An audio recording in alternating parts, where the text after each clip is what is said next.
Oh, great man, since you have not done that in your past, today you have difficulty letting go of that.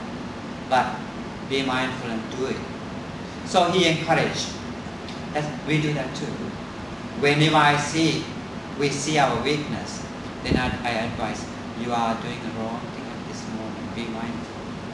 So we all can, as Buddhists, we all can practice that. This is what we all have to do, practice. Advising, see, this is not the right thing, therefore make a note of it. Not other people do this. Nobody would say that I would come and tell you, or I can tell you exactly. You may not get upset if I say it, but if somebody else in the same level have seen that you are doing something wrong and comes and show you, you will feel offended. Then what you do? When you think that she is offending me, I put my defense mechanism. No, I didn't do that. Even though you inner mind says, yes, that was true, but you don't want to admit why. Your ego is hindering you. Your big ego defend yourself. So therefore you would say, no, I was not. Then you are lying in that sense. And true, inner mind is accepting, but surface level you say, I didn't do that for that purpose. You lie to cover it up. Because our ego is so strong in that sense, we try to put a mask around us, just to push you away. But we have to, when you see that, if somebody compassionate short, it depends on the way that the other person is seeing or show it. But somehow, if you can be humble and admit it, that's for your own advantage. Therefore, joyful giving is the giving that we give without having any strings attached.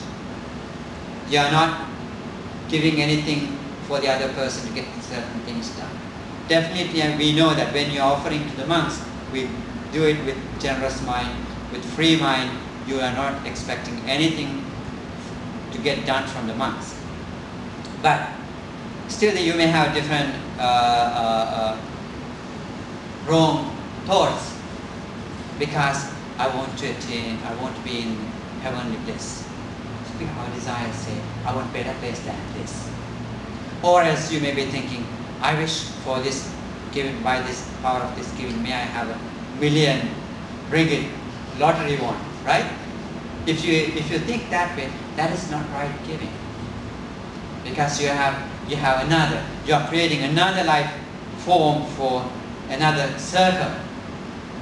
So all these wishes you will benefit, but that is extend your circle. The time round, going round and round and round. What Buddha said was, make it short. This is not a happy place. It is not, Buddha did not say with his own experience what he saw. Such a long time we go through this. Uncountable time. That's not permanent. Even heavenly bliss, it is not a permanent place. Even Brahma realm, you can go up to that level. It's not permanent place. You comes back. You will end up once you end up your karmas, what you do, you come back. It's like you are finishing up your bank account. Once you have zero, you have to build it up again. Until you have, you can withdraw money and use it. So very same thing. You back and forth, back and forth. Nothing is, it's all a circular thing. Go in the circle. So until we break that circle, we will be here in this samsara. So why we do give? We give to break that cycle.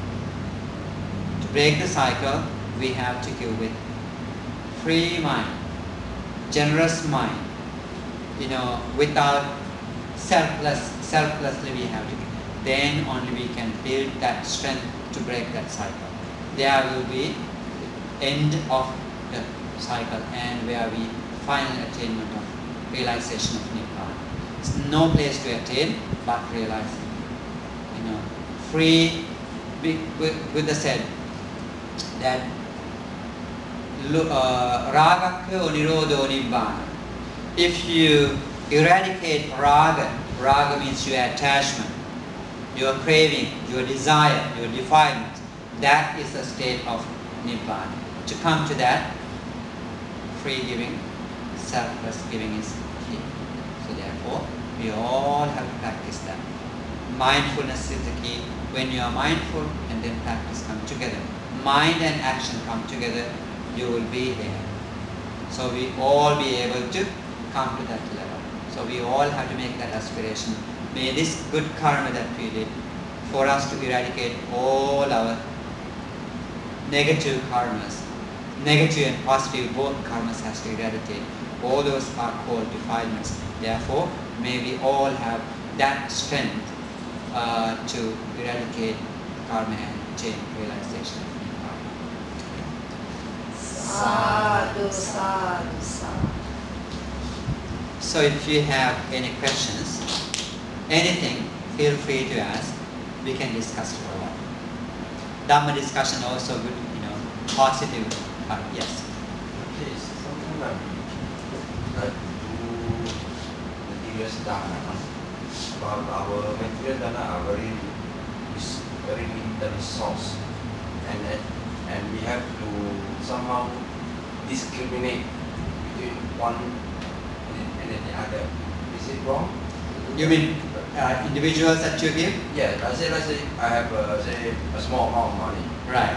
And this amount of money cannot it's good to give to one person rather than split to half. So you give just two so you people. give to one rather than not to the other.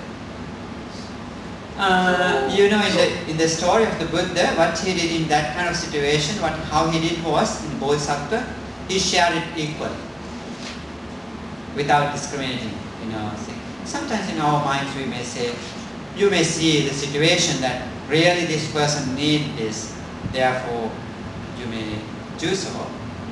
If there is a situation all these people are same level, but in I have read that Bodhisattva did when more than one person, he distributed equally.